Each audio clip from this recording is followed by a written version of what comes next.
হরে কৃষ্ণ বন্ধুরা, আজ আমি আপনাদের বলবো মায়া কি।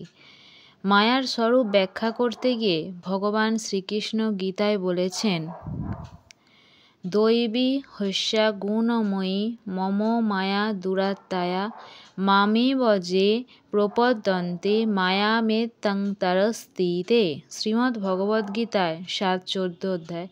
অর্থ, আমার এই ত্রিগুণাত্মিকা সত্য রজ তম দৈবী মায়া অত্যন্ত দুস্তর বা দুর্লঙ্ঘ। কেবল যারা আমাতে প্রপত্তি করে শরণাগত হন তারাই এই মায়া উত্তীর্ণ হতে পারেন।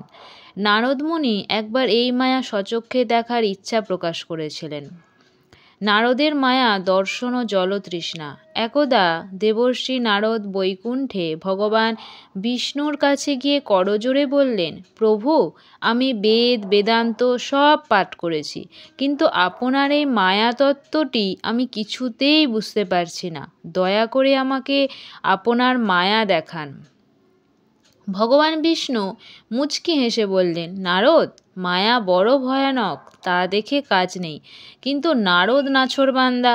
অবশেষে ভগবান বললেন, ঠিক আছে, চলো আমরা পৃথিবী ভ্রমণে যাই, সেখানেই তোমাকে মায়া দেখাবো। মরু প্রান্তরে তৃষ্ণা। ভগবান বিষ্ণু ও নারদ মুনি পৃথিবীতে এসে এক বিশাল মরুভূমির ওপর দিয়ে হাঁটতে লাগলেন। প্রখর রোদ। কিছুক্ষণ হাঁটার পর ভগবান বিষ্ণু ক্লান্ত হয়ে একটি গাছের নিচে বসে পড়লেন। তিনি বললেন, নারদ, অতীব তৃষার্তহম জলং আনয় মা চিরম। হে নারদ, আমি অত্যন্ত তৃষ্ণার্ত, দেরি না করে আমার জন্য জল নিয়ে এসো। নারদ বললেন, প্রভু, আমি এক্ষুনি আসছি। তিনি জলের সন্ধানে দৌড় দিলেন। কিছুটা দূরে তিনি একটি গ্রাম দেখতে পেলেন। মায়ার জালে প্রবেশ। সেই গ্রামে পৌঁছে নারদ একটি সুন্দর কুঁড়ে ঘরের দরজায় টোকা দিলেন। দরজা খুললেন এক অপরূপ সুন্দরী যুবতী। সেই কন্যাকে দেখা মাত্র নারদের চিত্ত চঞ্চল হয়ে উঠল। ভগবানের মায়া এমনভাবে তাকে গ্রাস করল যে তিনি ভুলে গেলেন তিনি কে, তিনি কেন এসেছেন, এবং স্বয়ং ভগবান যে তৃষ্ণার্ত হয়ে তার জন্য অপেক্ষা করছেন সেটাও তিনি ভুলে গেলেন। নারদ সেই কন্যার পিতাকে বললেন, আমি আপনার কন্যাকে বিবাহ করতে চাই। পিতা রাজি হলেন। নারদ সেখানে বিবাহ করে সংসার পাতলেন। মায়ার স্বরূপ সম্পর্ক। ঋতে হর্থং যত প্রতীয়েত ন প্রতীয়েত চত্বনি তদ্বিদ্যা দা তন্ন মায়াং যথাভাস যথাতম। অর্থাৎ, যা সত্য নয় কিন্তু সত্য বলে মনে হয়, যেমন মরীচিকা, এবং যা আত্মায় বা ভগবানে থেকেও অনুভূত হয় না, তাকেই আমরা মায়া বলে জানব। নারদের ঠিক তাই হলো। মিথ্যা সংসারকে তার পরম সত্য মনে হতে লাগলো। সংসারী নারদ ও প্রলয়। নারদের সংসার জীবন শুরু হলো। 1 বছর 2 বছর করে 12 বছর কেটে গেল। নারদের 3টি সন্তান হলো।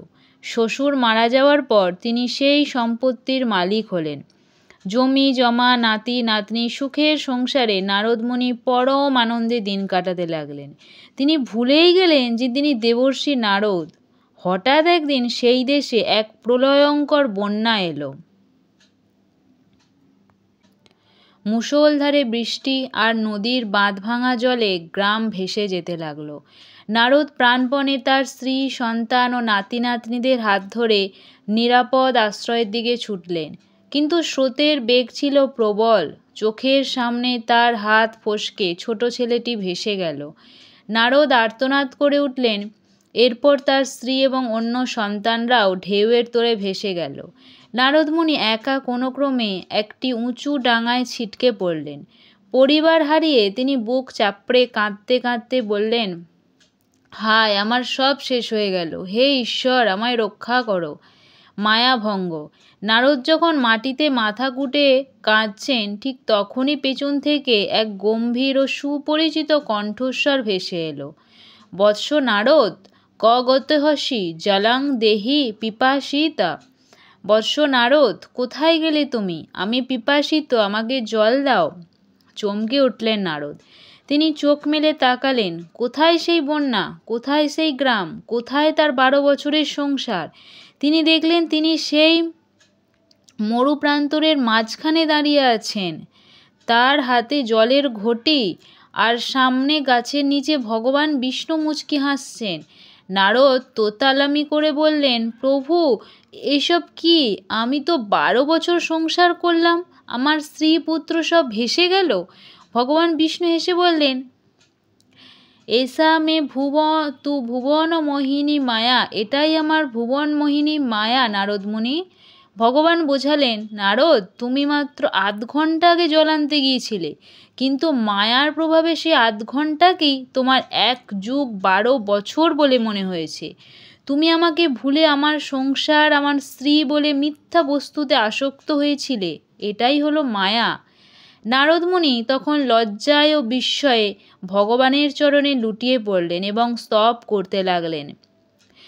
হরিকথা আমাদের শেখায়, বিস্তৃতি ভগবানের সেবা ভুলে জীব যখন নিজের সুখ খুঁজতে যায় তখনই সে মায়ার কবলে পড়ে।